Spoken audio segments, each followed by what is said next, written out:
The liver is one of the largest organs in the body and comprises 2% of the body weight. The liver is absolutely essential to life. Most people are familiar with the fact that the liver is the body's main detoxifying organ. It works with the kidneys in getting rid of waste material that would otherwise be poisonous. If your liver fails for any reason, it cannot detoxify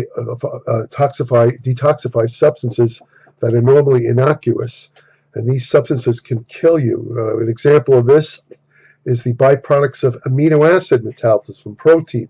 The most amino acids are metabolized in the liver, with the exception of the branched chain amino acids, which are mostly metabolized in muscle, but all other amino acids are metabolized in the liver. And the main byproduct of amino acid metabolism, or the breakdown product, is ammonia. Ammonia is extremely toxic.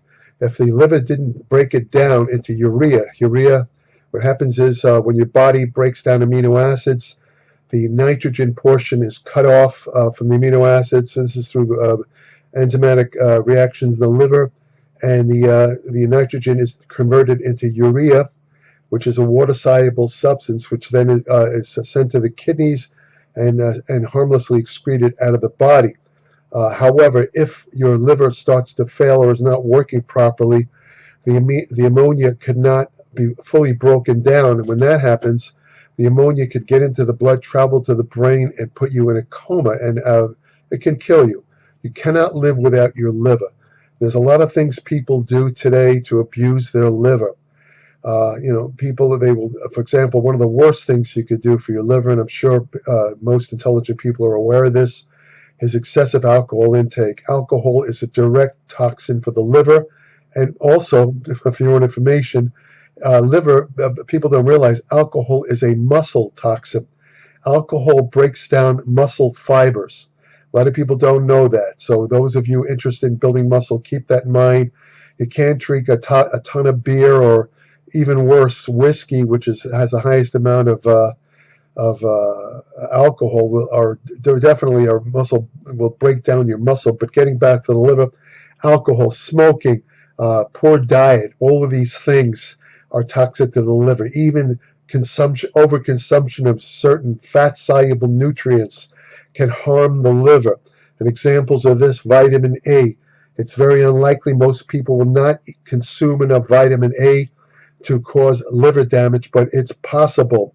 A couple of years ago, I remember reading let's say 20, 30 years ago, the form of vitamin A that was put in, let's say, vitamin mineral supplements was straight vitamin A. Today, they tend to use beta-carotene, which is a precursor for vitamin A. It's converted to vitamin A in the body. But when they were using vitamin A, the typical amount in multivitamin mineral supplements would average 25,000 units. It turns out that a consistent daily intake of 25,000 units in some, but not all people, can damage the liver. So that's why one of the reasons why you don't see that kind of dose in vitamin and mineral supplements anymore. In fact, as I said, most of them don't even put in vitamin A. They put in beta-carotene, which could be a problem.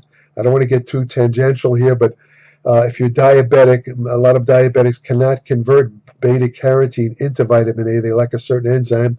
They could wind up with a vitamin A deficiency. That's a different topic. Right now, I'm talking about the liver. Of course, there's certain other habits, drug use.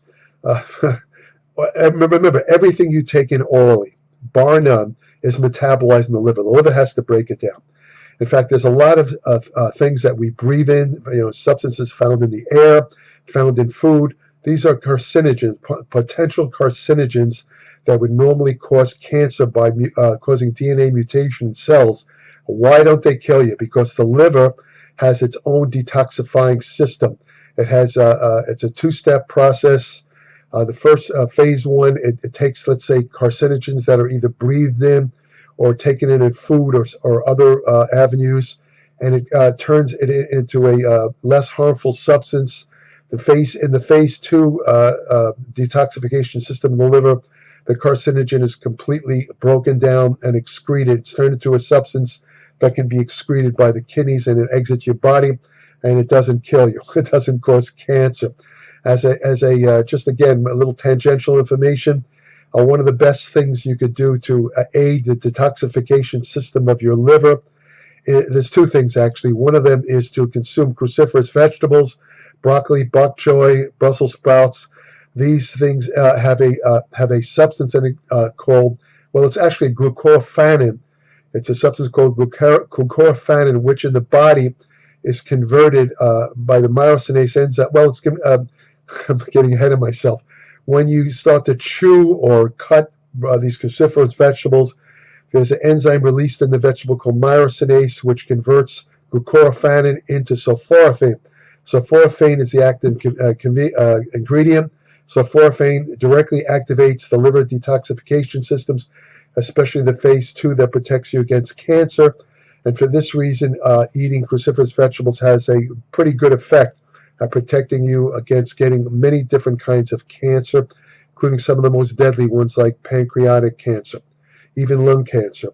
But what I wanted to talk about, I'd be amiss if I didn't mention a primary cause of liver problems, especially in bodybuilders.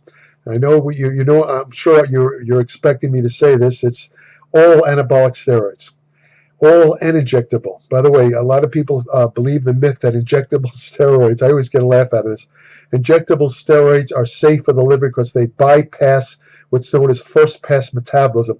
First-pass metabolism is a technical term meaning that anything that you take in orally has to go through the liver, and the liver begins the metabolism of that particular substance. Injectable substances like injectable steroids bypass. They don't go through first-pass metabolism. And some people have taken a leap in logic to believe that because injectable drugs like steroids bypass the initial first-pass metabolism in the liver, they are innocuous to the liver. They're safe for the liver. Nonsense. Anything that you take in the body, whether it's through the oral route or injectable route, eventually winds up in the liver.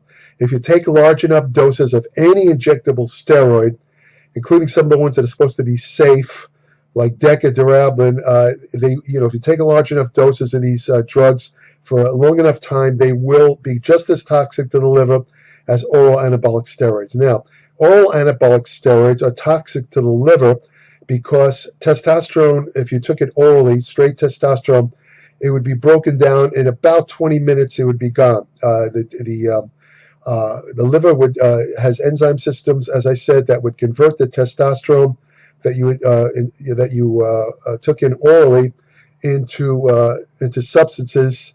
I'm not going to talk about the processes. It's way too technical. It'd be only of interest to biochemists. Suffice to say that oral testosterone would be broken down into water-soluble substances and again excreted through the kidneys. So it wouldn't do you much good.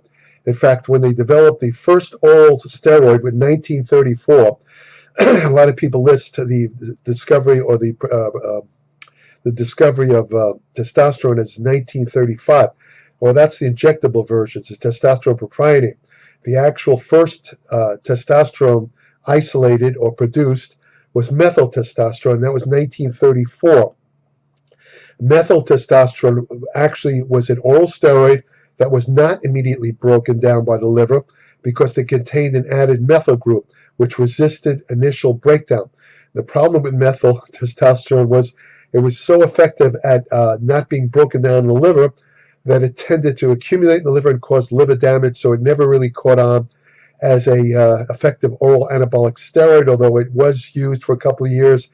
It still shows up. It showed up later on in some of the so-called pro-hormone supplements, where some of them were actually based on methyl testosterone, and needless to say, they were toxic to the liver. And by the way, those the second generation of so-called pro-hormones were actually old discarded anabolic steroids that were developed, let's say in the 1960s, but were never released because animal studies showed they were toxic. These things were, why were they toxic? Because they were extremely toxic to the liver. Let me give you a flat statement. All anabolic steroids are potentially toxic to the liver, even the so-called mild anabolic ones, the ones that are supposed to be more anabolic. It all depends on time and dosage. It depends on how much of the steroid you take and how long you take it. Because the way it works, anabolic steroids were designed to resist that initial breakdown that would occur with oral testosterone. They're structurally manipulated to resist early or rapid degradation by liver enzymes, so they tend to accumulate in the liver. If you take large enough doses for extended time, the buildup of the steroids in the liver will actually cause a swelling of the liver. This is called chemical hepatitis. Hepatitis is a general term for inflammation of the liver. If you take large enough doses of oral, even the so-called mild ones, like Anavar, and by the way, Winstrol is considered a mild anabolic steroid. In fact, it's very rough on the liver, especially in larger doses. But anyway, point being, these oral anabolic steroids will accumulate in the liver, cause a swelling of the liver. The swelling of the liver, in turn, will block bile ducts. Bile is a substance. It's one of the functions of the liver is to produce bile. It's a substance produced in the liver. It travels through ducts in the liver and it's stored in the gallbladder. When you eat fat, bile is secreted by the gallbladder, and it helps to emulsify the fat into smaller globules that can be acted on much easier by lipases, which are fat-digesting enzymes. However, when you take oral anabolic steroids in large amounts, what happens is that the bile ducts get more or less blocked. This is a condition called cholestasis. And that blockage of the bile ducts can cause the bile to accumulate in the liver, where it directly starts to destroy hepatocytes, which are liver cells, and eventually you can have severe liver disease. Of course, the good news is this takes a while to occur. If you take smaller doses of the orals, it would take a very long time for that to happen, although even smaller doses of oral steroids are known to cause mild chemical hepatitis, as evidenced by an elevation of liver enzymes. Anytime your liver enzymes are elevated, which you can check with a laboratory blood test, anytime the liver enzymes are elevated, that usually points to an inflammation in the liver, because it can cause by a number of things, but oral steroids, even in smaller doses, can cause that. But as I said, it depends on the dosage and how long you take it. Now, because of these effects and because of the importance of the liver, there's been several supplements that have been suggested as being liver, let's say liver protectors is the best way to describe them. These are natural substances. They have the commercial trade names of some of these supplements: Liver Guard, Liver Rescue, Liver Detox. The advertising for these liver detoxifying supplements or liver protecting supplements suggests that they can protect your liver. Especially important when you're taking anabolic steroids, especially oral steroids, which, as I said, are very hard on the liver. So, the liver supplement claims are that it promotes liver function and health. It protects the liver cells from damage. It can actually stimulate the growth of new liver cells and detoxifies the liver and improves the blood flow within the liver. These are the claims of the liver supplements, I should say. Now, three of the more popular liver supplement ingredients are milk thistle. Milk thistle, also known as silymarin. What is it about milk thistle that would help protect the liver? Well, the liver has its own detoxifying elements besides the phase 2 enzymes. It has certain antioxidant enzymes in the liver, particularly glutathione. Glutathione actually helps protect the liver against some of the damaging effects of oral anabolic steroids. Unfortunately, if you take large enough doses of oral anabolic steroids, it prevents the liver from producing enough glutathione.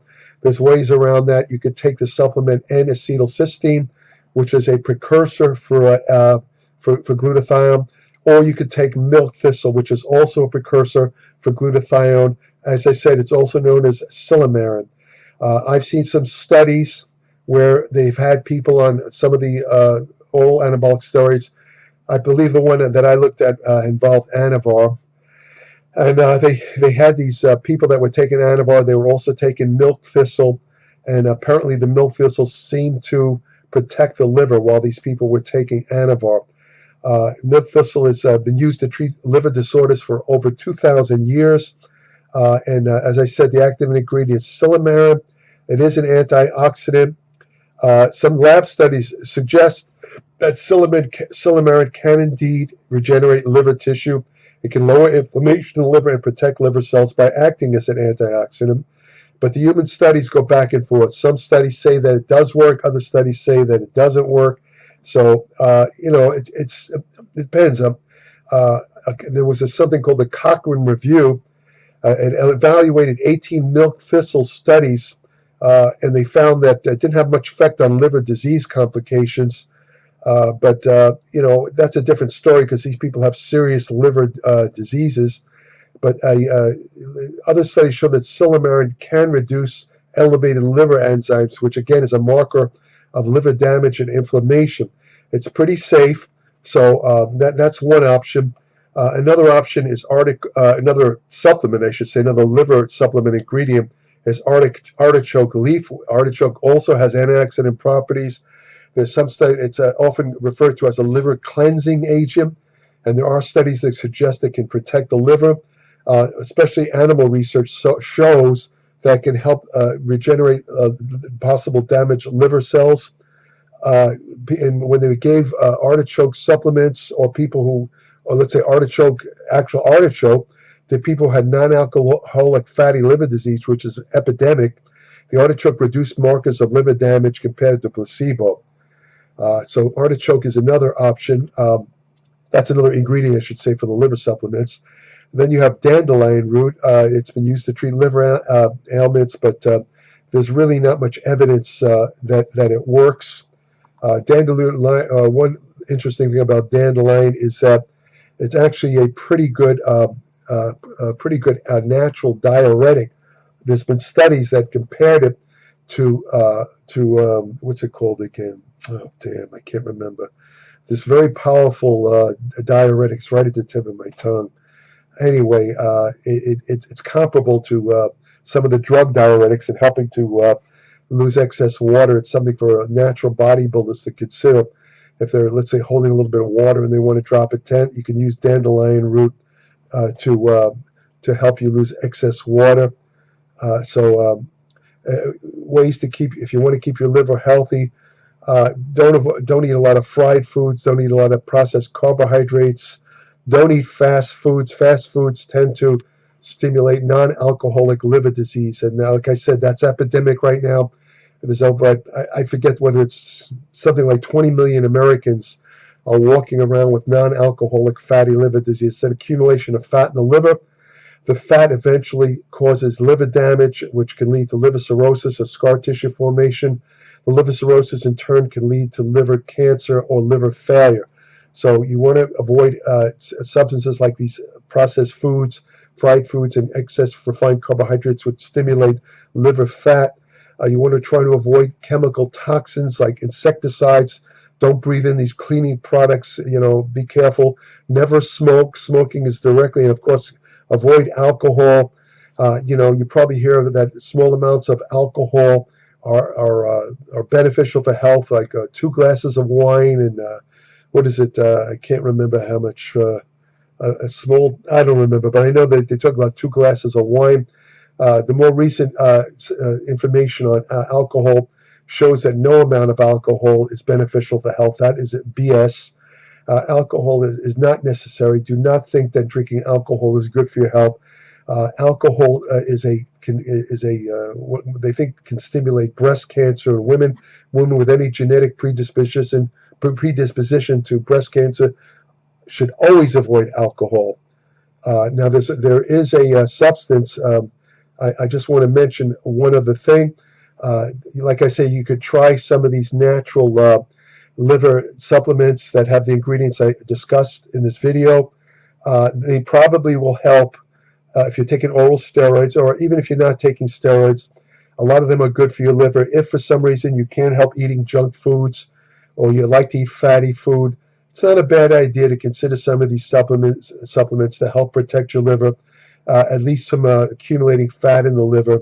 Of course, exercise is probably one of the better things you can do to prevent the accumulation of fat in the liver. And one thing I would recommend, which has a lot of evidence behind it, by the way, is something called, it's a supplement. I did a separate video on the supplement. It's called TUDCA, TUDCA. This basically is a bile acid supplement that can actually thin out the bile that kind of like gets blocked when you take oral anabolic steroids, and it can actually go a long way towards preventing the main side effect in the liver that you get from oral excuse me, oral anabolic steroids, which is cholestasis, or a inability or slowdown of bile flow in the liver. If you take TUDCA, it'll stimulate the bile flow. It'll go a long way towards protecting the liver if you're taking especially larger doses of anabolic steroids. It won't be completely protected. If you really go crazy on the oral steroids like some morons do, they take this massive amounts. No amount of TUDCA, I'm going to tell you right now, no amount of TUDCA is going to protect you. But if you're taking, let's say, moderate doses, I personally, I'll give you a flat statement. I think that anybody who's taking either moderate doses of oral anabolic steroids, or even if you're taking them for extended times, like you're staying on low doses of Anavar in the belief that it's safe, which is a false belief.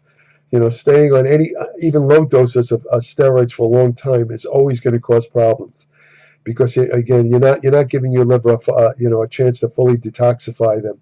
But if you're going to do that, at least keep a bottle of TUDCA on hand. Every person taking oral anabolic steroids at any dose should have TUDCA.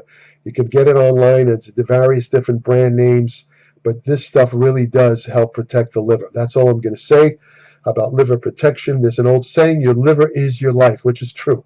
When your liver goes, when it fails, you're a walking dead person, with your only hope being to get a liver transplant. You don't want to let it get that far.